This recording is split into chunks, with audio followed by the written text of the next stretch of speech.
asalaamaaleykum yéen mbokk Sagata asalaamaaleykum waa dëkk bi yëpp ñu ngi am mbégte ak contentement bu mag di leen dalalaat encore ci seen émission jotaayu askan wi tey nag émission bi dañ cee am benn sujet spécial bu ñu ci war waxtaanee mu soxal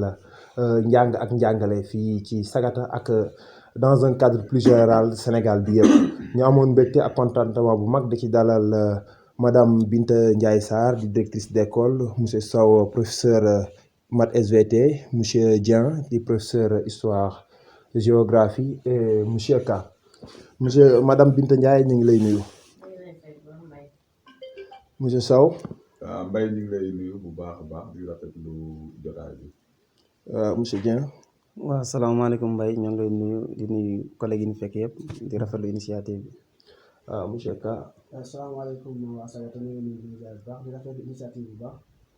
c'est Arouna Ka surveillant au lycée de Sagata Guet ak rafetlu vraiment émission bi macha allah. ok merci beaucoup bon comme niñ ko gisee ñu nemmeeku ne jamono yi njàng mi ak njàngale mi yëpp yëngatu na entre grève diggante professeur gouvernement problème yi bari na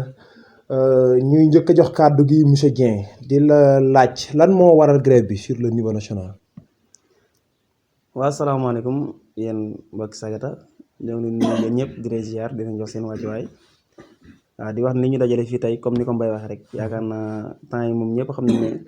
système éducatif bi am na ay jafe-jafe yaakaar naa li ko waral mooy grève yu bëri yoo xam ne ñu ngi koy observer donc au niveau national. te yaakaar naa duñ ne ci école yi yu ndaw yi la rek mën nañoo ne moyen secondaire ak élémentaire yëpp voilà grève nag li ko waral Mbaye waaw pour ñëpp dafa jaaru ñëpp xam ko. parce que déjà tey. dangay gis interprétation yu bëri yoo xam ne gars yi xamuñu motif grève yi. effectivement waaw tey boo waxee enseignant rek gars yi dañ naan dañoo bëgg xaalis waaw duñ doylu et cetera affaire yooyu alors que ni comprendre duñ donc enseignant yi lan la ñuy grève donc lii danañu permettre donc ñu mën a wax askan wi di tax enseignant yi di grève ak lan moo war loolu lépp. parce que tey boo xoolee enseignant yi ay agents de l'état lañ ay fonctionnaires lañ nous sommes d'accord te aussi boo jëlee état. dafa am nu muy doxee ñun ñëpp xam ngeen ne fii y a ce qu'on appelle donc des hiérarchies. effectivement waaw fonctionnaires yi boo leen jëlee am na hiérarchie A am na hiérarchie B am na hiérarchie C am na hiérarchie D tey boo jëlee donc la majeure partie donc jàngalekat yi mën naa ne hiérarchie A lañ bokk même bu dul ñëpp sax comme tey grève li ko gën a waral mooy la correction du système de rémunération système de rémunération nag bu ñu ko waxee moom mooy de rémunération bu ñu ko waxee moom mooy par exemple nguur dafa am nu muy doxee. fonctionnaire bu ne daa am loo xam ne moom nga yellool te loolu bu ñu la ko jox ko sa morom rek. loolu du la neex loolu day mel ne par exemple dañoo jëlee si kii jox kii ma jox la exemple tey boo jëlee par exemple benn monsieur Dieng boo xam ne par exemple tey am na licence ñëw nekk prof AG dem ba maîtrise tey boo xoolee kooram mën na nekk hiérarchie A. effectivement n'est-ce pas tey est-ce que monsieur Dieng mën na d'accord tey. moom mu nekk hiérarchie A ñuy jël koo xam ne mi ngi hiérarchie B wala C wala D mu koy ëppale indemnité. koo nekk ci beneen domaine bu.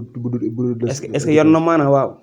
est-ce que yoon na maanaam parce que système lañ wax bu ñu nee système fonctionnaire lañ wax te fonctionnaire yëpp ñoo war a yem n'est-ce pas mais boo waxee xam nga lu ñuy wax enseignant dañoo bari.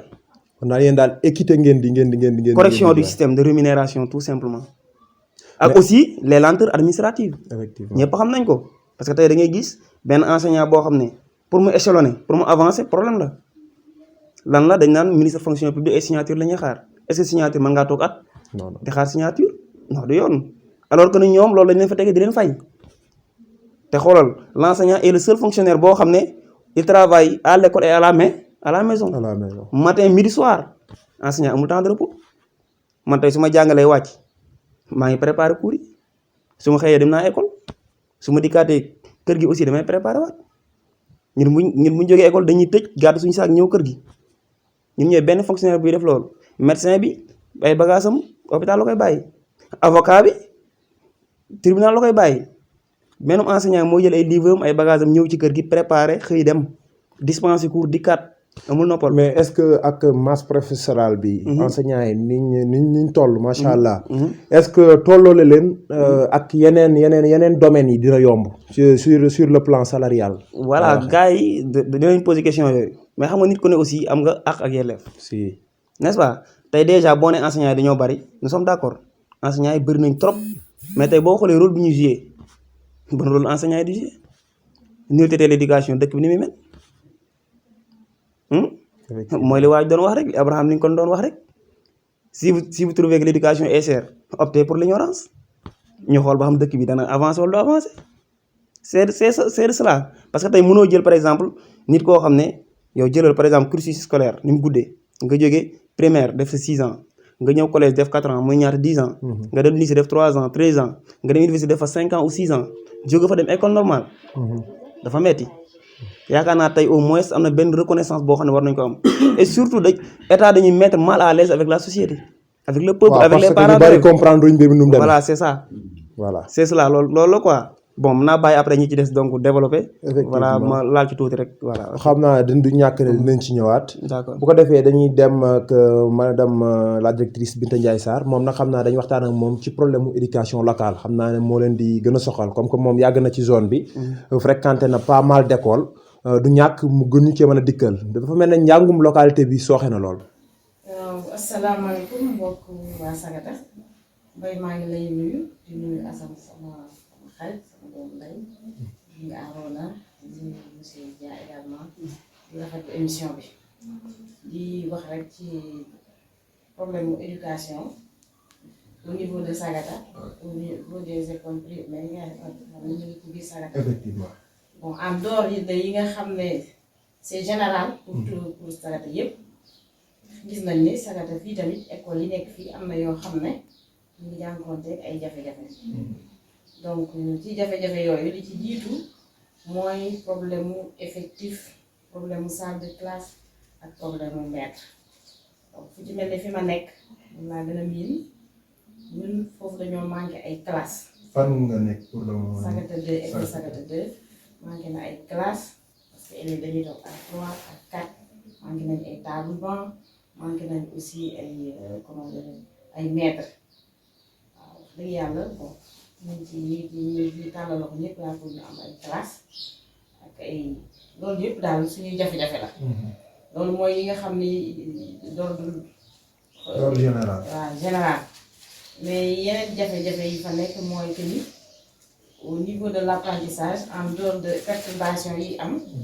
dañu constaté ko aussi xam nga loolu bu amee ci école ngay def ay double flux léegi au lieu nga am ay classe de 45 wala 35 nga am ay classe de 90 85 84 donc loolu pour un enseignant c'est quand même un peu difficile donc kon qualité bi nga bëgg dëgg-dëgg pour nga am ko du yomb donc loolu dina bokk ci li nga xam ne peut-être dina wàññi peut-être xale yi seen capacité de xam-xam bi ñu waroon a am ci année boobu donc bu ñu sañoon daal conditions yi gën a amélioré pour que qualité bi gën a mën a ñëw en dehors de conditions yi nga xam ne mooy créer jafe-jafe yooyu y a aussi xaw ma manque de communication la xaw ma lan la parents yi y a beaucoup de parents yoo xam ne peut-être war nañ leen a sensibiliser ñu gën a suivre xale yi seen éducation ca kër ga ñu suivre parce que ay cours particuliers fii à Sagata dafa mel ne gëdd bi ñu ko war a jox dëgg des bien que nag école publique dañu war a def li ñu war a def mais tamit le parent tamit bu xale bi ñëwee ci moom war na ko suivre li muy def école war na ko aussi renforcer parce que loolu mooy tax xale bi ëllëg mu nekk un produit boo xam ne dina mën a concurrencer ak ñeneen ñu bu génnee dina mën a def lu bari donc parents yi daal man foofu maa ngi leen di leen lancer un appel pour na duggal seen loxo ci njàngum xale gën a dugg bu baax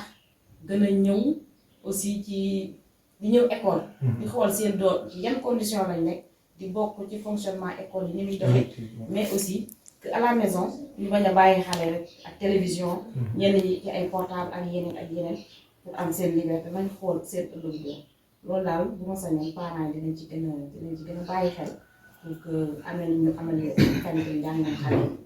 loolu daal bëggoon naa ko lancer en attendant nag may ñëwaat pour wax ci problème yenn structure yi nga xam ne comme ay APE ak yenn yi effectivement dinañ ci dëkk incha allah kon ñoo ko déggandoo parents yi mu mel ne temps d'apprentissage bi xale bi am ci école bi doyut il va falloir une fois à la maison ñu jël ko gën koo encadrer gën koo suuxat gën koo jàngal parce que booy xool 8 heures de temps 6 heures de temps bi élève bi di def école kooku munu cee comprendre lépp kon day nuru ne élèves yi gën nañoo soxla ndimbal gën nañoo soxla ab taxawu gën leen a encadré yaakaar naa dañ ci dikkaat ci deuxième manche émission bi bu ko defee dañ ci daal di wax ak monsieur Sow moom professeur la maths SVT ci lycée bu Sagata lycée bi nag problème yi fa am ñëpp gis nañ ko depuis très longtemps ñu ngi koy joytu voilà les élèves vivent dans la précarité conditions yi précaires na trop moo taxoon ñu woo ko suñ jataay tey bi pour mu dikkal ñu ci monsieur Sow ñu ngi lay nuyu. waaw asalaamaaleykum waa Sagata yëpp ñu ngi leen di nuyu ñu ma seqal plateau bi Binta Sarr directrice école 2 Baba Dieng monsieur Dieng professeur au lycée de Sagata Mbaye ñu ngi lay nuyu ak Arnaud Sow surveillant au lycée de Sagata Guet comme ni nga ko waxee Mbaye donc c'est monsieur Sow professeur SVT au lycée de Sagata Guet gannaaw bañ leen nuyoo comme ni nga ko waxee Mbaye donc lycée bi moom yaakaar naa ñëpp dégg nañ ci ni ñu koy jooytoo conditions yi nga xamante ni vraiment moom la élèves yi di jàngee mais gis nañ ne aussi waa Sagata ak ñi nga xamante ni ñoo fi nekk yëpp ñi diriger muy waa administration et tout donc ñëpp ñu ngi ciy wax ñëpp ñu ngi ci dox parce que xam nañ ne yaa def bëri na ay difficultés ay failles bëri na ay difficultés ni ñuy jàngee comprendre nañ ne professeurs yi donc lycée dafa am yeneen classes yoo xam ne c'est des classes annexes da ngay def par exemple cours 8 heures 10 heures fii ci classe annexe nga jóge fii war a dem ba lycée xaw ma lycée lañ koy tuddee wala CM donc nga soog a dem foofu soo fa yegsee presque tu perds 10 à 15 minutes alors ensuite le déplacement des élèves donc tout ça c'est luy déranger la daal ak insécurité bi am sax insécurité bi ci kaw tali bi et tout bon n'empêche nag yóbbu nañ ko fu ne wax nañ ko fu ne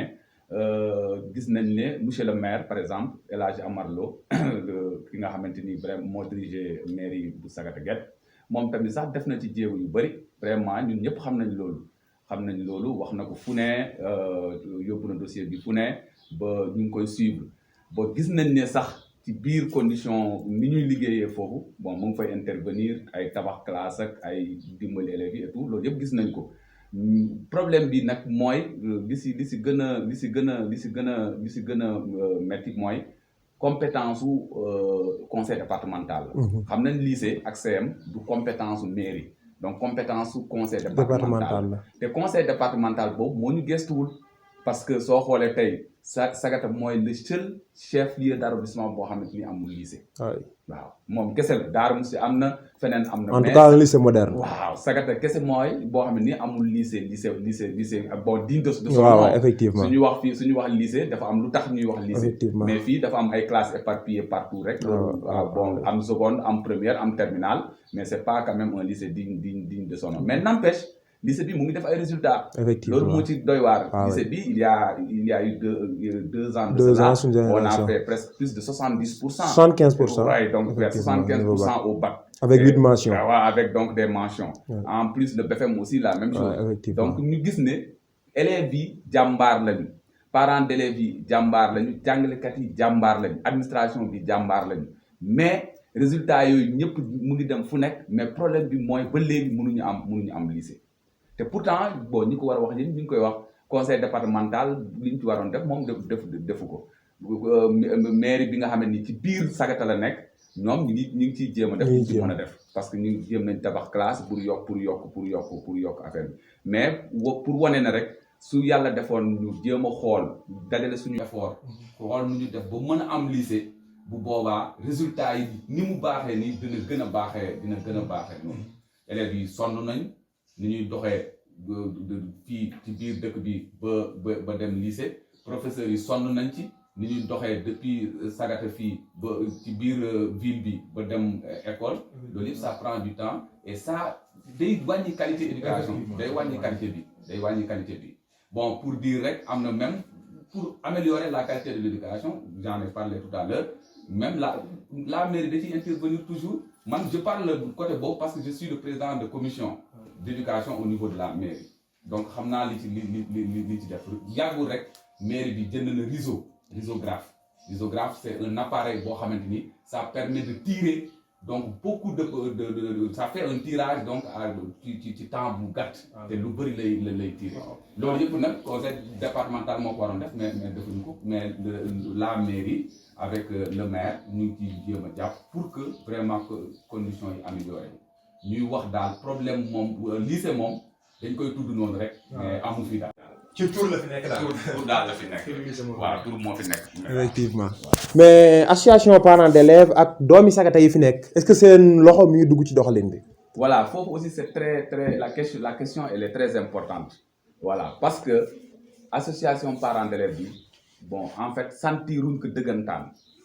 ñoom bon ñu ngi jéem a xool ban moyen la ñuy jaar bind fii envoyé pour mu ñu amee lycée mais ni ñu waree seen présence carrément au niveau du lycée loolu moo des parce que l'année dernière on a essayé quand même de renouveler le bureau bëggoon nañu renouveler bureau bi mais soo wootee assemblée générale doo am sax lu mot 5 personnes. day mel na njàng mi soxalu leen. da ngay woote assemblée générale pour renouveler le bureau de APE mais doo am sax 5 personnes. alors que daf waroon am engouement boo xamante ni parents yëpp dañuy daw si ñëw ku nekk bëgg jël poste pour que vraiment ñu liggéey lycée bi jàpp ci lycée bi parce que xale yi bëgg nañ jàng jàngalekat yi tamit ay jàmbaar lañ parents d'élèves yi tamit dañ cee war a gën a jàpp ñu ngi ciy dugal seen loxo nag parce que ñoom am na benn classe sax boo xam ne ñoom ñoo ko fa tabax boobu la ñu def comme kii salle laboratoire ñoom aussi ñoo dajale seen dërëm ak seen ñaar dërëm vraiment ba tabax salle boobu mais am na nu ñu doon gën a jàppee nu ñu doon gën a organiser wu jàpp naa ne war nañ mën a def sax lu ëpp li ñu def ok jërëjëf monsieur Sow kon ñoo ko déggandoo mu mel ne boo déggee bu baax njàng mi gën naa suuxe fii loolu li ko waral nag peut-être état am na ci part de responsabilité mais parents d'élèves aussi am nañ ci part parce que njàngum gone mooy yori réew ëllëg yaakaar naa kenn ku nekk war na ko maa def saw sas xam ne sa doom say rakk say jarbaat ñooy jànge ci école yi nga def ko sa priorité parce que doom moom mooy investissement bu njàng mi jëmee kanam rek yaakaar naa li ci des lépp day daal di gën a jëm kanam mu jógee foofu dañuy waxtaan ak monsieur Arona Ka nga xam ne surveillant la fii ci lycée bu Sagata moom nag xam naa dañuy waxtaan ak moom rek ci doxalinu élèves yi puisque surveillant moom surveiller lay def de moo ñuy gën a miin biir élèves yi da leen di fréquenter doxalinu élèves yi tey noo ko gisee. bon asalaamaaleykum wa rahmatulah mbokk Sagata ñu leen di ziar bu baax Mbaye ñu leen di ziar monsieur Dieng aussi ñu leen di monsieur Sow madame Binta Sarr ñu leen di ziar bu baax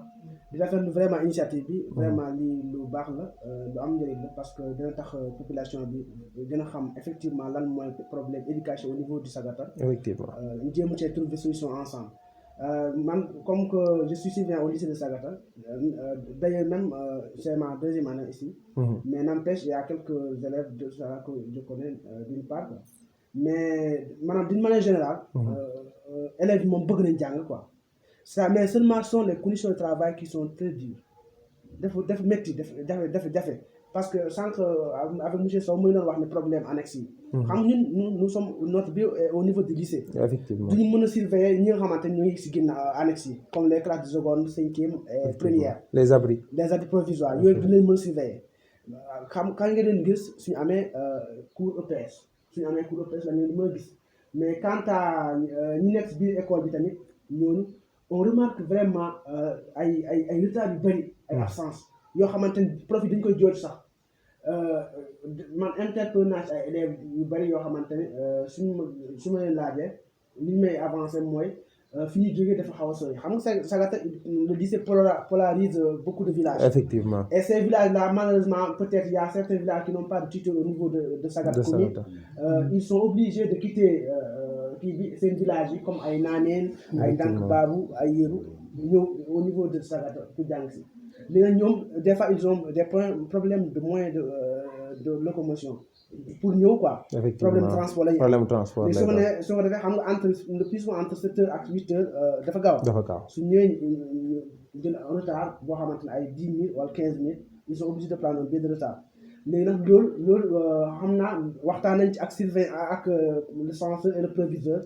mais malheureusement toujours da ngay gën a gis ñun daal ñun absence bi côté boobu dafa métti quoi. mais les élèves sont-ils disciplinés est-ce que discipline bi war dëgg pour am njàng mën a am mën a jaar yoon est-ce que discipline boobu mi ngi ci élèves yi tey. waaw d'une manière générale ak li ma gis moom. discipline boobu am na quoi. suñu doon évaluer l'école d'une manière générale. mën nañu wax ne l'école vraiment école boo xamante ne c'est une école exemplaire. vu les conditions difficiles vraiment c'est une école exemplaire parce que d'ailleurs sax les résultats le montrent. effectivement mais à ce temps-ci surtout cette année-ci. on a beaucoup d'abandon. effectivement peut-être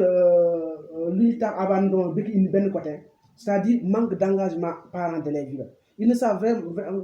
d'une part, ils ne savent vraiment ils ne savent pas la valeur de l'éducation. Mais est-ce que des fois aussi donne conditions sociales? Effectivement, surtout, am ñoo xamante conditions sociales comme cas bi wax sànq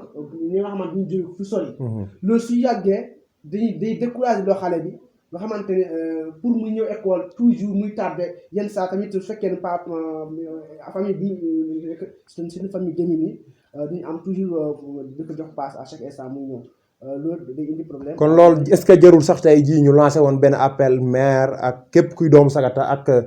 les villages environnants ñi nga xamante ne si seen i doom dañuy war di rejoindre Sagata chaque 8 heures bu ko jaroon sax ñu trouver benn bus wala benn minibus boo xamante ne si day ratisser yoon bi yëpp de 7 heures ku nekk war a mën a ñëw heure jàng si parce que tamit jar na ko. merci monsieur Mbaye donc loolu lu am solo la c'est-à-dire ça fait partie des solutions. C'est-à-dire ñu xool bonne volonté yi nekk au niveau de la commune de Sagata. ñu jéem xool ak les villages environnants ñu xool lan la ñuy organiser wu pour am au moins une voiture boo xamante ne dina jël en charge élèves yi nga xamante ne dañu jógee sooy ñu ñëw su ko defee ñu mën a ñëw en heure. léegi d'ailleurs sax waxtaan nañu ci ak le censeur et le proviseur. Au niveau de l'IA ils avaient ciblé des écoles. yoo xamante ne dañoo polariser ay villages yu jógee élèves yooyu léegi dinañ leen IA di leen jox ay vélo. léegi vélo yooyu ñu moom lañ utiliser pour ñëw école mais malheureusement cette fois-ci première tranche la quoi. mais suñu lycée bi bokk ci. mais peut-être deuxième tranche bi su ñëwee suñu lycée dina ci bokk mais n'empêche aussi solution bi nga wax ni sànq boobu tamit nekk na solution boo xam ne solution boo xam ne war a appliquer. effectivement coûte que coûte ak beneen boo xamante ni tamit su nekkee village yi la su fekkee dañoo bañ seen doom yi tardé. man yaakaar naa ne village yi sooy xool le plus souvent soo duggee si biir village yi dangay am ay charrette. léegi ñu def ko comme genre par koñ léegi ñu ne jiw yow daal tey yaa yóbbu semaine bi yaa yóbbu si charrette moo yóbbu élèves yi beneen semaine charrette jiw moo yóbbu élèves yi loolu pour ñu wane ni vraiment njàng mi du loo xamante ni dañu war a reléguer au second plan mais au premier plan mais malheureusement loolu ñu bari parents yu bari dañ ko jël njàng mi rek c'est-à-dire centre de refuge wala nañ ko def second plan alors que njàng c'est la base. C'est le développement dëkk su amul njàng ay xale yu jàng ay futur soo moytu dina nekk jafe-jafe parce que sont ces gens-là qui plus tard ñoom ñoo diriger sooy xool. oui parce que y a un savant qui disait que ouvrez des écoles vous fermerez des prisons. kon yaakaar naa loolu da koy daal di leeral. dañuy ñëw ci deuxième partie émission bi ak monsieur Dieng encore. affaire APE dinañ ci ñëw léegi dinañ ci ñëw léegi monsieur Dieng yéen a nguur gi foo leen toll ci pourparlers yi la situation actuelle quoi les statu quo. waaw xam nga aussi da nga ma laaj par exemple motif grève bi. maanaam li ma la jox nii mooy par exemple 1/5 su ma la doon wax. 1/5 kon est-ce que boo développé 5 yëpp dina émission bi dina fi jeex. parce que problème parce que waxuma ci problème enseignant yi waxuma problème prof DPS yi. waxuma problème décisionnaire yi. n'est-ce pas. voilà point yooyu yëpp dafa nekk point yoo xam dafa yu am solo yoo xam ne maanaam mënuñu koo développé sax ci émission. bu ci toogoon ba timis duñ ko wax. voilà mais point yi gën a am solo rek moom laa la wax correction du système de rémunération. mais aussi le respect des accords. Signé en 2018. Voilà, c'est cela. Et aussi les rentrées administratives. Donc, d'une manière très résumée. Parce que nous avons dit que nous avons fait des Maintenant, concernant donc rencontre hier, parce que déjà, c'est ma 4e rencontre. Parce que Kerok, des fois, on a une rencontre. Maintenant, j'ai indiqué, on a une base. Si vous avez une base, vous êtes d'accord, vous avez une Kerok, vous indiqué, nous, proposition établie, donc, satisfaire nous. N'est-ce pas? ñun ñu bindaat suñuy PV suñuy procès-verbaux jox leen ñoom tamit bañ demee ñu exposé waat loolu waxaat conditions yi enseignants yi bëgg maintenant démb def nañ rencontre bi guddee naa tas redison nañ ko doon defee G7 moo fa nekkoon bu ñu nee G7 mooy par exemple 5 syndicats donc de l'élémentaire plus le SAEMS et le CUSEMS. Quand les grèves concernent aussi l'élémentaire? Bien sûr que si, parce que élémentaire def nañ 3 plans d'action. 3 plans d'action. Ñun def nañ 10 plans d'action. Voyez-vous? Donc G7 la woon léegi bi ñu demee donc grand corps bi mu tasee am na 5 yoo xam ne signé nañ li ñuy wax G5.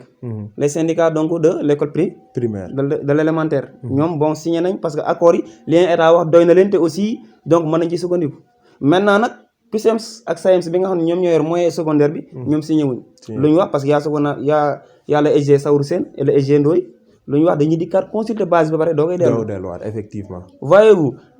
ba ni may waxee yow nii mënugu ñoo wax ne CUSEMS ak SAEMS d'accord nañ ak état maintenant lan la ñuy xaar ñëw nañ exposé nañ ñuy état wax dañuy xaar procès-verbaux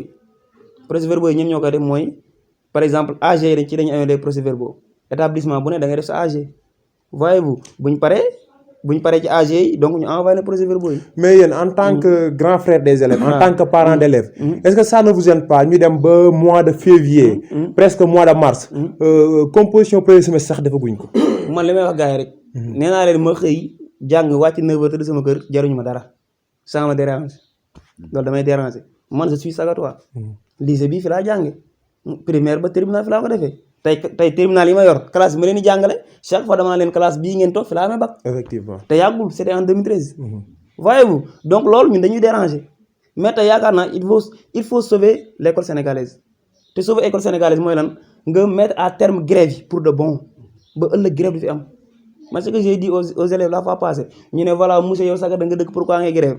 ma ne moi je me solidarise. pourquoi parce que tey revendication yi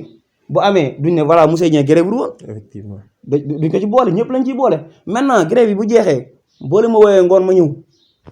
demander aux élèves de la classe terminale et aux élèves de troisième ma ne grève bu jeexee boo nee monsieur dañoo bëgg a def cours vendredi soir wala jeudi soir ma ñëw defal leen cours. mais mbaa bu diggante boobaak léegi état rëqu fi seen digg rek comme ni mu ko daan defee. non loolu garaawul seul la lutte libère n'est-ce pas. yaakaar naa kuy xeex moom yaakaar naa doo bañu jam la yaa ngi dégg. muy ponction muy lépp yaakaar naa la yooyu. kon état jot na leen a laal déranger wuñu mais effectivement laal nañu mais déranger wuñu quoi parce que déjà mënoo dem guerre daan ne boo dem guerre da ngay sol gilet. pourquoi parce que dana la dóor bal.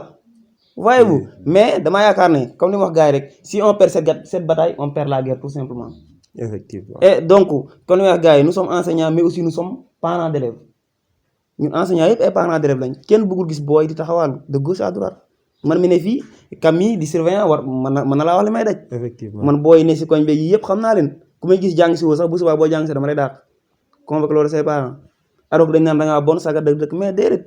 parce que déjà système bi moo laaj loolu. effectivement parce que le milieu professionnel bokkut ak la vie courante. voyez-vous donc yaakaar naa grève bi daal bon man de li may ñaan mooy mu yem fii quoi. effectivement mu yem fii laay ñaan waaw lundi ñu commencé waat suñu activité parce que déjà comme ni nga ko waxee defuñu composition defuñu ay devoir alors que ni donc juin nga ne bac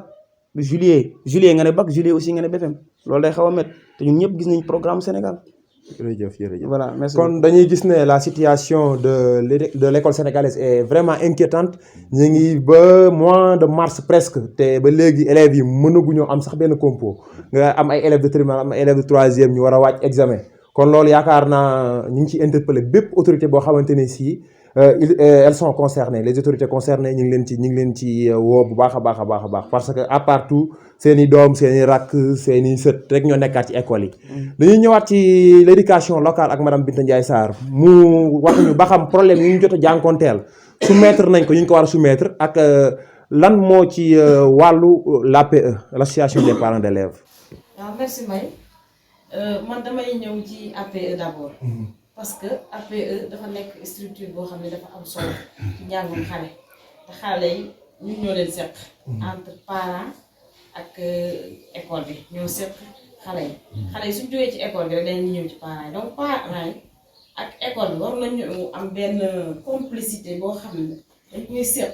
maanaam ñu xam exactement li ñu seq lan la parce que collaboration moo mën na tax xale bi du rëcc maanaam bu parent bi amee conscience ci avenir doomam am conscience ci éducation doomam am conscience ci man dama war a former sama doom dama war a def un investissement ci sama doom kon yaakaar naa bu ànd ak école ñu collaborer xale bi du mën a rëcc. mais est-ce que jàppoo ne ñàkk jàng parents yu bari aussi frein la ci affaire boobu. loolu moo tax sànq man la APE dinaa ci revenir. APE ak AME yëpp. même man la dernière fois jéem naa woo ay jigéen. sama fële école woo naa leen pour ñu tegaat ak AME. parce que dama constaté ni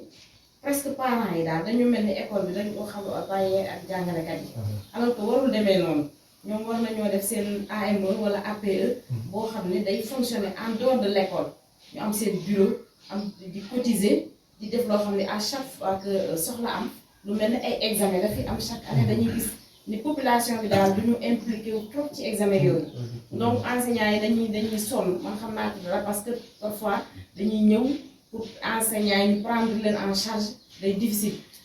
que mu nekk primaire bi même au niveau du lycée BFEM et bac dañuy mujj di organiser wu ñu xool nu ñu def pour lijjanti leen.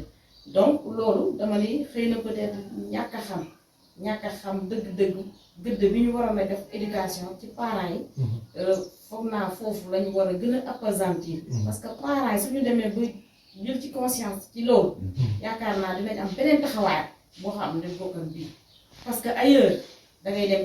Darou Mousty dem Kébémer dem Ndande wala Géoul wala feneen mais ñooñu dañoo jox gëdd éducation.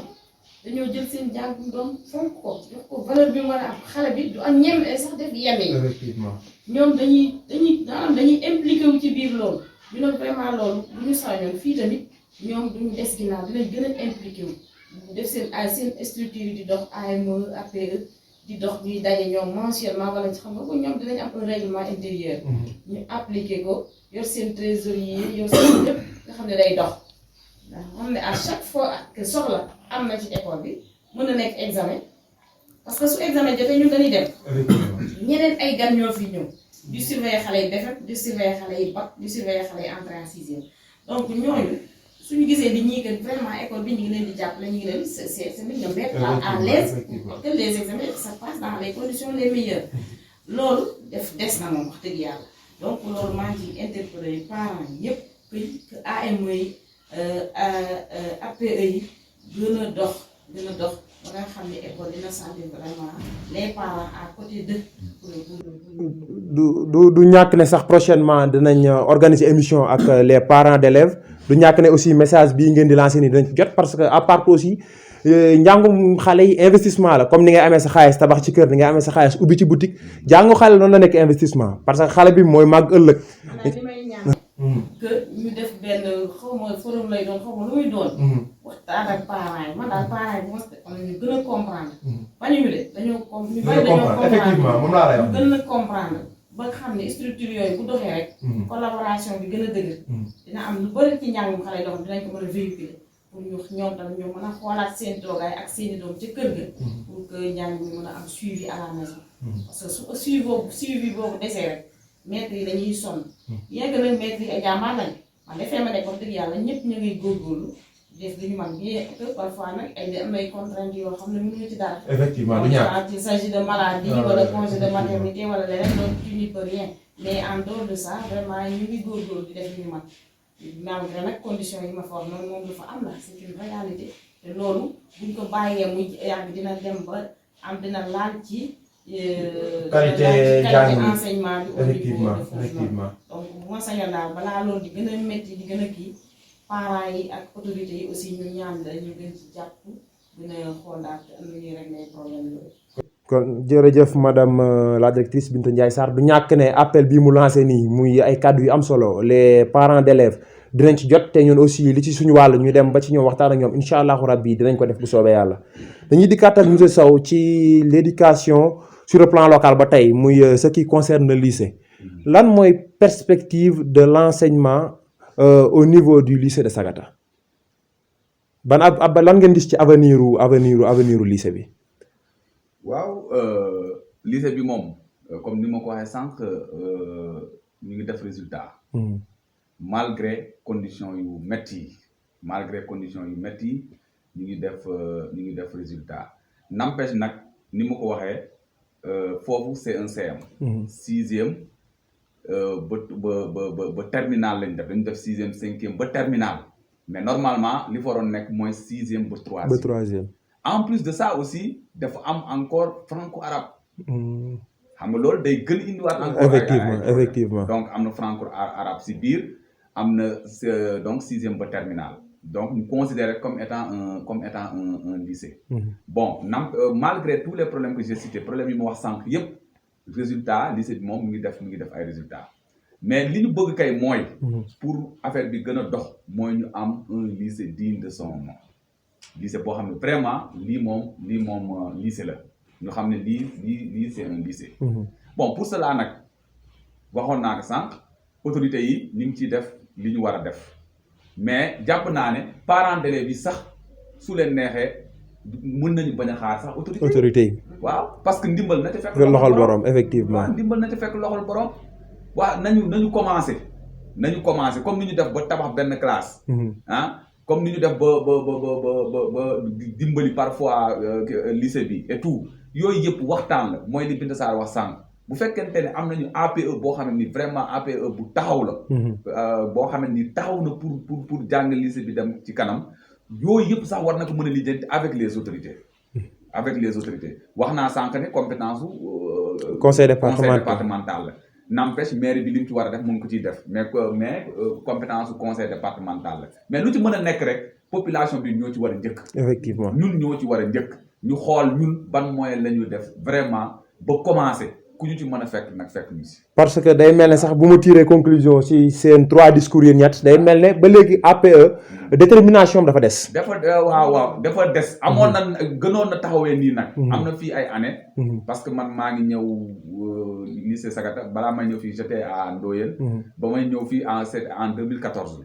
laa fi ñëw. mais 2014 ba jëm presque vers 2017 côté yooyu APE bi côté temps yooyu la gënoon taxaw temps yooyu moom vraiment lañ sentiroon nu mu taxawee dëgg parce que ñoom dañ doon dem si nit ñi di dem ci bonne volonté yi et tout pour ñu xool lu ñu def noonu lañu defoon ba tabax classe bi ma lay wax nii. mais nag depuis un certain moment moom seen effort dafa kii daal dafa sentiruñ ko léegi nag li ñu war a def mooy ñoom ñu organiser wu ba defar bureau bu dëgër di dox ci bonne volonté yi di wax ak autorités yi ba vraiment ñu xool nan la ñuy def ba commencer ba am lycée ku ñu ci fekk nag fekk ñu si. jërëjëf monsieur Sow kon day fa mel ne ñu ngi ci cappaandawu émission bi xanaa dañuy jox kàddu gi monsieur Dieng rek mu dikkaatal ñu tuuti ci yan perspective la grève bi am daal fay jaaree doxaale dernier mot. waaw Mbaye donc loolu dinañ si kontaan lool comme ni ma la ko waxee rek. yaakaar naa grève bi moom bon yaakaar naa tey discussion yi yaakaar nañ boog mu aboutir. donc à des fins positives. kon suñu xel mën naa daal ci loolu seen xel mën naa daal parce que déjà comme ni ma la ko waxoon rek. waaw G7 la ñu woon G5 bi donc signé nañ accord yi donc mu des le CEMS et le CUSEMS. donc yaakaar naa dañuy consulter base bi bu ñu consulter base bi nag donc bu ñu leen envoyé donc ñun suñuy procès-verbaux ñun dañu yaakaar ak li ñu jàpp bon. ak ñi nga xam ne ñëpp ñoo bokk syndicat yi ak enseignants yëpp que ça soit muy moyen muy secondaire. yaakaar naa donc EG ñoom dinañ tenir en compte li ñu wax te bu boobaa aussi yaakaar naa bu ñu soumettre loolu état donc foog naa aussi danañ trouver ay accords yoo xam ne pour ñu mën a dellusi donc sama mot de la fin mënuma wax ci Sagata dëkk Sagata màgge Sagata jànge Sagata te du ma wax ci éducation locale bi comme ni nga ko waxee. parce que déjà madame Sarr ak aussi monsieur Sow dañoo souligner lu am solo parce que déjà Sagata boo jëlee Sagata. dafa nekkoon un lycée d'excellence ñëpp xam nañ ko. effectivement tey mënoo woon a ñëw benn année gisoo waa Darou Moussi transféré ñëw waa Diouf transféré ñëw waa Kébémer transféré ñëw ba léegi sax loolu mi ngi am ba léegi loolu moom boo ñëwee ci lycée bi da nga xam ne ñu bëri dëkkuñu fi. pourquoi parce que résultat yi Sagata la ñuy xool IA bu Louga. boo demee IA Louga boo xool da nga xam ne Sagata résultat yu baax lay joxe. man comme ñun bi ñu def terminal en 2013 lycée Sagata moo nekkoon premier dans la région de Louga.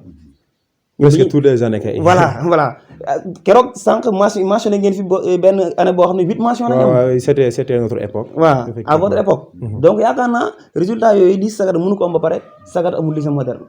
comme monsieur Sow sànq dafa am solo. Sagata est le seul chef lieu d'arrondissement boo xam ne amul lycée moderne. boo jëlee Darou Moussi jël Ndande jël Géoul jël Kébémer am nañ ko lan la ñuy ëppalee wuñ ci dara man yaakaar naa nag. baax na lool bon ñuy solliciter état ñu solliciter conseil départemental ak ñëpp mais aussi ñun parents d'élèves yi ak ñun ñi nga xam ne njàng moo ñor Sagata aussi dañ cee war a def ay jéego. voyez-vous parce que man déjà fi ma doon njëkk a jàngale sem de Kell Gueye xam ngeen ko dëkk bu ndaw la mais dëkk boobu ñoom dañoo trouvé ONG yoo xam ne ñoom dañ leen a financé bañ defar seen collège. effectivement collège boobu boo fa ñëwee tey moo gën lycée Sagata téeméeri yoon te collège la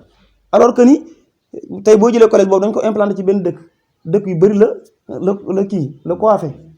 voyez-vous donc yaakaar naa ñun aussi war nañoo mën a trouver ay solution mais aussi donc def école bi suñu yite parce que dama naan ñun waa Sagata na école defuñu ko suñu yite comme ni madame Saro sànq parce que APE foo ko gisul xamal ne population bi defuñu école seen yite effectivement vraiment te tey ñun école bi mooy suñu fierté école dong lañ fa am fii xale bu fi jàngul da ngay dem ci babi wala nga dem di def bi kenn xamul daal saret ci mardi mercredi voilà wala yenn saako wala dara bantisme dong lay jur effectivement yaakaar naa nag boo jàngee boo amee BFM wala nga am bac wala licence wala maîtrise yaakaar naa loolu fierté Sagata la xoolal tey ñun suñu génération ñaata professeurs ñoo fi nekk y a des professeurs d'AG y a des professeurs de maths y a des professeurs de philosophie xool génération bi nga xam ne ñoo ñëw après effectivement n'est-ce pas am na ñoo xam ne droit lañ nekk am nañ seen maîtrise am na ñoo xam ne ñu ci ay cabinet ñeneen ñi liggéey dans des hôpitaux fii tey ñaata médecin la Sagata am dama la ko mën a wax votre petit frère Amadou Sow effectivement ngay wax ay ñoom Xaadim Samb wax ñeneen ak ñeneen ay Xadi Baabu kon tey mën nañoo jàpp ne école Sagata formé na donc des élites voilà des élites des intellectuels et surtout dans chaque domaine nag jeex na mais tey man su ma dikkee nga ne woon ma sa lycée damay rusa wane lycée bi de nañu wax dëgg dama naan la suñu lycée ma nga fa rek noppi parce que ñëw ma ko wone donc di leen sant di leen gërëm yéen ñëpp waaw di sant monsieur Sow di sant madame Sarr mi ñu dalal wax dëgg yàlla dalal nañu lool berne nañu quoi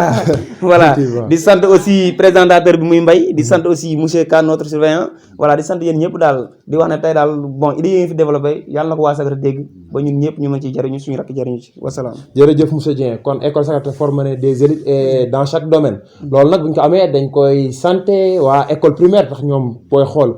socle bi yëpp ñoom la parce que élève bi tey jii bu demee ba mën a dem CM mën a dem lycée dem université am compétence ba mën a jariñ dara ay parents jariñ dara réew mi dañ koy santé ki ko jàngal 1 plus 1 égale 2 yooyu yaakaar naa mooy base bi loolu nag madame Binta Ndiaye Sarr mii ñi nga xamante ni si peut-être muñ ci gën a expérience remerciement yëpp ñu koy jël di ko tegaat ci loxoom pour mu distribuer ko ñëpp madame Sarr sa dernier mot. waaw Mbaye ñu ngi lay remercier waat amaa ma yem ci dernier mot bi dafa am lu am solo lu moo bëgg a wax muy problème de sécurité au niveau des écoles parce que dernièrement dañoo amoon benn élève boo xam ne malheureusement doon génn di wàcc si ñibbi rek benn oto jël ko foofu loolu maam dañ si donc loolu ak effectif yi écoles yi am léegi surtout les écoles yi nga xam ne mel ne école 1 nga xam ne ñu ngi ci kaw tali bi ak école 2 bi nga xam ne effectif yi moom tamit dafa bëri te yoonu carré bi foofu c'est très fréquenté donc dañ doon wax bindoon nañ sax demande man ak gisee pour ñu am ASP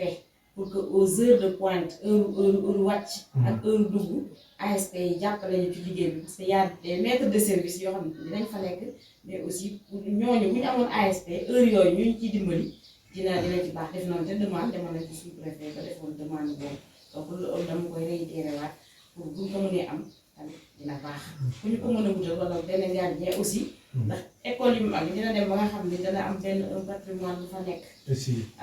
dina am loo xam ne tamit pour effectif xale yi heure de récréation yenn yàq kii va et vient yi bu amoon gardien boo xam ne dinañu mën a dimbali ci bëri ci biir école bi dina tax tranquillité bi gën faa mën a am ba njàng mi gën a jaaree loolu aussi day contribuer positivement ci njàngu xale yi donc bu munee am gardien daal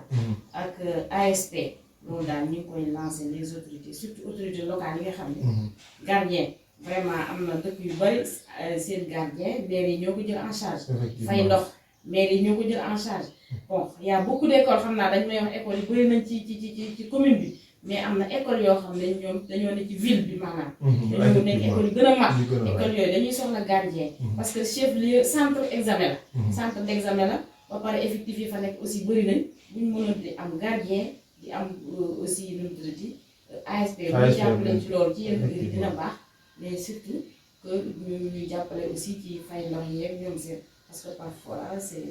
école yi bu ñu amul ay yenn kii dina xaw a doy waar te fonds yi ñëw ci bëri le plus souvent c'est des fonds orientés doo ko mën a def leneen ci loolu ñu la wax donc sama mot de la fin nag mooy di la remercier bu baax ci initiative bi nga def ndax xale nga mais yaa ngi am kii ay disposition yu baax yu positif parce que wane nga ni déjà yow teg nga sa tànk ci fi mag ñi daan teg seen tànk pour Sagata ñëw ci kanam donc loolu dama la ciy encouragé vraiment parce que Sagata li la soxla que ñun li ñuy problème yi ñu koy waxtaane di jéem a trouver ay saafara di jéem a dimbalante ci suñu biir pour mën a dem ci kanam loolu rek mooy objectif bi gërëm Assane Sow sama xarit jël sa gërëm Arouna Dieng maa ngi koy remercier vraiment di nekk une fierté moom tam parce que fii lañ ko formé mu ñëwaat di fi formé waat kon loolu c'est une fierté donc mes encouragements à monsieur merci di remercier aussi xale yi nga xam ne aussi ñoo am initiative bu rafet bi ñëw di def activité yi vraiment kontaan nañu bu baax jërëjëf. Merci beaucoup madame Sarr ku mu mel ne ñu ngi lancé benn appel non seulement aux parents d'élèves mais aussi ki nga xamante ne si moo di maire nga xam ne mooy le premier magistrat de la commune di ko lancé le sous-préfet pour sécurité gën a am ci école yi parce que booy xool daanaka ay ndaw dong ñoo fa nekk te soxla nañ ko leen tey te soxla nañ ko leen encadré kooku gaañu woon ñu ci profité wu di jaale ay waajuram di leen mastaw bu wér a wér monsieur Sow ce mot de la fin. waaw Mbaye li ma si yokk rek mooy war nañu gën a xam njariñu njàng war nañu gën a jox valeur jàng suñu xamee ne ëllëg vraiment xale yi jàng loolu moo ñuy dimbali ëllëg dimbali suñu commune dimbali suñu département dimbali suñu région loolu suñ ko xamee parents yi xam ko rek yaakaar naa li ñu war a def donc dinañ ko def parce que nit ñi bëgg nañ jàng mais problème bi ci des tuuti rek mooy organisation rek il suffit benn organisation bi surtout au niveau donc des APE loolu toujours dama ci revenir parce que autorités yi mun nañ def li ñu war a def yépp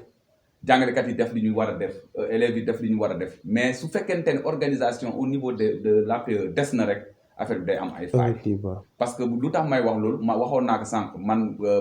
maay président commission éducation au niveau de la mairie Binta Sarr mii ci bureau bi la bokk dégg nga ñun fin d'année ñun ñooy organiser fii comment dire les examens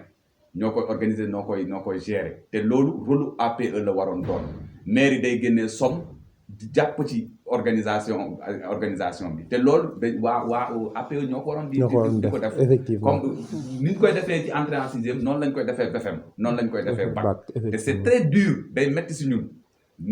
day metti si ñun day metti aussi ci mairie bi mais auparavant ni ñu doon def moo gën loolu du kii su fekkente ne mairie bi def na ni mu koy defee moom toujours day génne benn somme jàpp ci mais ab borom volonté yi tamit nekk ci biir dëkk bi génne li ñu am jàpp ci ñu jël lépp nag jox ko APE gérer ko bu boobaa du ñu am benn difficulté donc loolu c'est pour tout simplement APE bi gën a organiser wu waat daal ensuite pour ça maintenant pour problème bi nga xam ne ñu ngi ko wax ci APE mais la sensibilisation pour man dem na ba revenir ci amicale des élèves et étudiants effectivement de Sagata la Merkosa waaw Merkosa ni ko monsieur Dieng waxee man noonu la man fii école primaire bi laa jàngee def fi CI dalee fi ba may am li may am après ñëwaat fii di fi jàngalewaat donc suñu sañoon nit yàlla def ba ñun ñu dem tey nekk dara suñuy frères yi ak suñuy sœurs yi ak ñëpp noonu la ñu demee ñoom tamit jàng ba nekk dara te pour cela ça demande vraiment une organisation donc l'amicale des élèves étudiants ressortissants de Sagata ñoom tamit am nañ ci rôle part de responsabilité ñoom war nañ mën a dem ci parents d'élèves yi sensibiliser leen wax leen importance su jàng même l'encadrement de l'élève à la maison parce que élève bi du école kese jàng bi su ñëwee foofu professeur dina ko jox cours bi nga ko war a jox exercice yi mu war a def dina ko def mais n'empêche parfois il faut am lu des loolu lay des nag dañ ko war a mottali ci kër ga nu ñu koy mottalee ci kër ga nag parent bi dafa war a xam ne xale bi dañ ko war a encadrer mu xool nan lay def ba encadrer xale bi su tëdd jotee mu xool ndax xale bi tëdd na bañ ko bàyyi muy kii parfois aussi ñu nangu téléphone yi WhatsApp yi ñoom seen il faut mu jar ko quoi parce que l'éducation dañuy wax ne l'éducation a un coût n'a pas de prix da nga ciy investir wax nga ko sànq c'est un investissement effectivement élève bi su jaree mu bañ a yor téléphone bu mu yor téléphone xam nga bu fekkente ne day yor téléphone ba pare du ko utiliser ci lu am njariñ bu mu yor téléphone mais yow bu fekkee yow da ngay yor téléphone nga nekk fi di seetaan ay TikTok ak yu kenn xamul loolu ça n'a pas de sens li am sens mooy soo amee téléphone nga yor connexion wutal xam-xam parce que xam-xam mooy lépp xam-xam soo ko amee bu ëllëgee soo demee ba devenir quelqu'un bu boobaa nga TikTok ba doyal nga def lu la neex mais tant que yaa ngi nekk élève di wut xamal ne élève nga te xam-xam ngay wut te xam-xam na ku koy wut fokk mu metti tant que mu ngi neex xamal ne nekkugoo si yoon bi. dafa war a metti dafa war a saf-sap. man quand si je te dis que dama doon jógee buun xaw ma na xam nga buun. buun doxee ko foofu ba Limamoulaye. lycée Limamoulaye Guédiawaye. donc je marchais parfois su ma jëlul taxi je marche 45 minutes. pour ma soog ñëw Limamoulaye. et cetera et cetera quand ay 21 heures laay revenir à la maison. bon c'est un exemple que je donne rek peut-être y a d'autres gens. yoo xam ne souffrir nañ lu ëpp sax li ma souffrir. mais pour dire que rek xam-xam moom warul yomb. tant que mu ngi yomb ci yow xamal ne kii et puis aussi jàngi du jóg rek sangu ba set sol say gërë yu rafet dem école défilé ba doyal ñëwaat loolu du jàng da ngay koy bëgg nga xalaat nga am ay objectif man damaa bëgg réussir dimbali samay parents yi jàppale samay parents yi jàppale sama société mais pour cela nag il faut des sacrifices. Effectivement. Il faut des sacrifices yi yow yaay numéro 1 kii sacrifice say parents aussi dañu war a def sacrifice ñoom nag li ñu def ñu ngi koy def ñu ngi jënd fourniture ñu ngi lay jëndal ay yére ñu ngi lay jëndal ay téléphone ñu ngi lay jëndal lu ne mais yow yaa war a xam nag comme lii la man tamit war naa xaru parce que jàng il faut nga xaru il faut nga def sacrifice. parce que warul yomb mënul yomb élèves yi nañu xam ne jàng du toilette du défilé du dara. jàng da ngay jóg dem jàngi def sa xel bi damay dem école jëli xam-xam soo ñëwee école nga xam ne élève nga jàng soo ñibbisee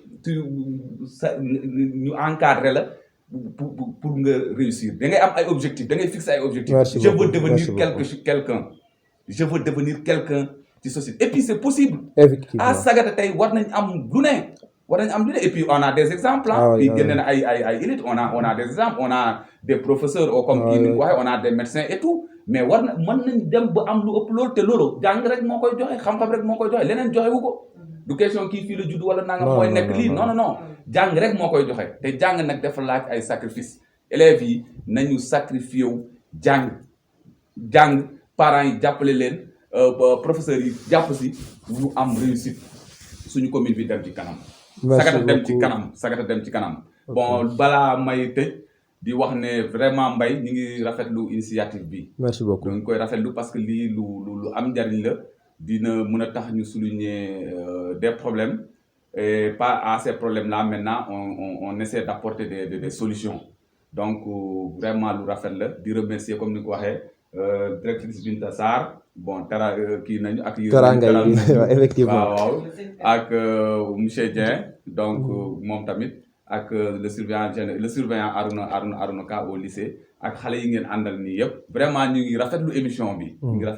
bi di leen ñaanal rek parce que lii tamit kii la comment dirais-je noonu la nit day loolu si islam la bokk d'ailleurs effectivement jàng dañ koy wax bëgg sa dëkk lu jaamu yàlla la donc ni ngeen ciy def nii di génnee problème yi di wax après ñi ci mën a indi solution loolu ay tuyaaba ngeen ciy am di leen ci ñaanal rek doo réussite totale wasalaam. merci beaucoup monsieur Sow kon école du lieu de mannequinat comme ni ko monsieur Sow waxee jàng day jaral élève bi day jaral parent aussi di investir xaalisam di ko bàyyi muy jàngi élève bi boo koy jëndal yére xoolal yére yu correct yi nga koy jëndal parce que ci lieu commune la jëm te influence dafa am élève bi day influencer moroom élève am da lay jaral nga ciy fanaan parce que tamit tey jii gis nañ ay élite au niveau de Sagata et au niveau du Sénégal ñooy dem ba doon ay élite tey nekkul ne voilà ils sont nés avec une cuillère d'or dañoo judd comme ni nga juddoo yaru comme ni nga yaroo kon day na gën a jaaral rek avec la persévérance moom yaakaar naa lépp mën naa nekk kon ñu ci gën a lancer waat message muy élèves yi muy parents d'élèves yi ñu gën a xam liñ bëgg xam seen point A xam fan lañ bëgg a teer comme ni ko monsieur Sow waxee notre surveillant a un travail très délicat ñu ngi lay laaj si dernier mot. Voilà, ok, merci monsieur Mbaye. Donc merci aussi vraiment wax sama dernier mot nag amoon naa benn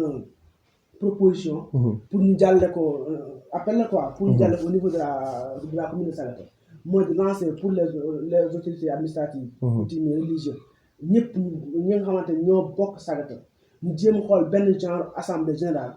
ñu ñëw waxtaan ñëpp lañ ci bokk mooy chef religieux yi administration bi waa lycée bi pour tout simplement médiatiser ko woo ay jaar na fa woo ay RFM TFM fay ko su ko defee ñoom ñu porter combat bi au niveau national ñu xam ne carrément Sagata lii la bëgg mooy suñu objectif ñu am lycée balaa vraiment peut-être 2023 xam nga 2024 2022 moom ñu ngi soog dugg mais ñu ne balaa 2023 vraiment monsieur le président bëgg nañu ko jàppale ñu parce que seulement toujours l'administration muy bind ay demande mu jaar au niveau de la sous-préfecture sous-préfecture jox ko préfet jox ko gouverneur mu dem ba présidence dañu si waawee soo dañu ko lem rek dugal si tiroir mais population bi su boppam ñoo war a jóg wane ni seen bopp ñoom bëgg nañ ko soo ko defee ànd ak élèves yi joxe seen pancarte bind ci autorités yi wax préfet wax waa école wax waa chef religieux yi wax aussi ñoom ñëpp kenn ku nekk wax vraiment mu ñu wan ne Sagata il est temps que mu am lycée digne de ce nom parce que vraiment lycée bu nekk ñi nga xamante muy am conditions yu jafe-jafe yi ba pare muy am résultat yu demee nii macha allah vraiment ñu ko war jàppale su ko defee affaire yi gën a jëm kanam te vraiment ay produits Sagata lañ ñoo fi nekk macha allah man mi di wax yéen fii laa defee école primaire ñu nga xam naa jàngale naa si primaire bi soo avant may nekk surveillant fii donc am na ay qualité ay élites yi comme ni ngeen ko waxee ñu bëri la ñu génn si école Sagata mais dañoo war a romb fii te ñun ñoo war a rombal suñu bopp fii mooy lan porter le combat à notre niveau côté APE tamit amoon naa benn proposition tamit mooy lan jéem si intégré pourquoi pas nit ñi waxtaanoon naa ak monsieur Diaw te mu nekk école la jeunesse xam léegi APE surtout bu nekk lycée bi ay mag la macha allah ñoom monsieur Ndiaye ñoo ko yore ay doyen lañ léegi mais xam naa ñoom ni daan demee depuis 2014 ba léegi xam naa kattan bu amatuñ ko mais pourquoi pas duñ ci intérêt comme genre monsieur Sow yi ñi nga xamante ñoo gën a xam problème problème yi si am ay gens yi wala soo ko defee ñu ñëpp intégré wu su ko defee ñu xam problème population bi xam problème école bi ñu mun kaa saafara su ko defee parents yi moom seen liggéey def nañ ba pare wax dëgg yàlla amuñu seen fay kon c'est à nous maintenant la jeunesse de relever le défi te ñu ngi si yoon wi parce que avec cette initiative là vraiment xam naa ne am na kër gi dëkk bi am na ay kàngam am na ay ñi bëgg li si des mooy lan yàlla nañu yàlla jàppale di ñaanal yàlla vraiment Sagal TV yàlla nekk dem ba nekk chaîne télévision boo xamante ni au niveau international lañ di ñaanal aussi suñu association mooy Sagata ci kanam ak association bu bees la ci profité waale di ñaan population bi ñu jàppale leen parce que vraiment ñoo ngi si engagement ay engagement yoo xamante ne bëgg nañ ci réaliser soo ko defee bu gën a jëm kanam incha allah di jaajëfee suñu daam bi madame Sarr vraiment teraanga yi am na solo trop macha allah yàlla na yàlla dolli am bi di jaajëfee Baye monsieur Dieng monsieur Sow aussi vraiment merci beaucoup à la prochaine fois. kon jërëjëf mu mel ne ñu ngi ci tëjtalu émission bi kon nag ñoo ko gisandoo tey émission bi li ko waraloon mooy médiatiser le problème de l'école sagatoise médiatiser le problème de l'éducation sagatoise ñoo ko déggandoo comme ni ko madame Sarr waxee problème insécurité bi am ci élémentaire bi ñu gën leen a mën a jàppale problème de salle de classe problème voilà am benn lycée moderne Sagata chef-lieu d'arrondissement la c'est une grande localité tey aujourd'hui au 21e siècle Sagata avec toujours des abris provisoires yaakaar naa loolu aussi lu war a soxal bépp autorité la lu war a soxal bépp autorité locale la lu war a soxal bépp doomu Sagata la à cette occasion ñu profité di ci woo bëgg Sagata di ci woo association yi fi nekk yëpp dégg naa seen discours ci biir gàmmu gi invoqué nañ problème boobu ñoom it ñu ngi leen ciy xaar ñuy wax ne njàng mi seen njàngi doom la seen njàngi rakk la seen njàngi jarbaat la bu jëmee kanam ñun ñëpp la ko jëmal bu delloo ginnaaw aussi ñun ñëpp la ko dellool te it am njàng lu ñu investir la parce que xale yi ñooy màgg ëllëg ñooy war di yor parents yi ñoo war a yor réew mi kon yaakaar naa lépp loo def rek pertoo ko élèves yi aussi de leur part ñu leen di gën di ñaax di leen wax ne jàng du caaxaan jàng du bànneex kese comme ni ko Moussa waxee rek bu méttiwul rek baaxul bala ngaa jàngi xoolal li ngay sol la xoolal sa temps ni nga ko war a organiser boo demee ba biir école aussi professeur bi lay jàngal di la jox xam-xam mu yor benn travail bu difficile occuper en quelque sorte place parent ci yow war nga ko mën a gën a jox respect xool ko comme bët bi ngay xoole sa papa wala bët bi ngay xoole sa yaay kon émission bi loolu la woon tey ñu ngi leen di nuyu di leen gërëm di leen jaajëfal bu baax di leen fàttali aussi ne leen ci Sagata TV lay dawee chaîne YouTube la yaakaar naa ñu ngi au côté de 200 abonnés cap bi 500 abonnés la ñu ngi ci woo doomi Sagata yëpp ñu dem massivement adhérer ci chaîne bi abonné activer cloche de notification bi parce que dañ cee bëgg a profité di ci médiatiser bépp problème bu am Sagata pourquoi pas sax bu demee ba Sagata am événement ñu mën ko cee couvrir kon yaakaar naa ñun waa Sagata yëpp ñoo ko bokk di ci profité wu di sant ñëpp di gërëm ñëpp di leen jox di daje ba beneen yoon incha allah jërëjëf.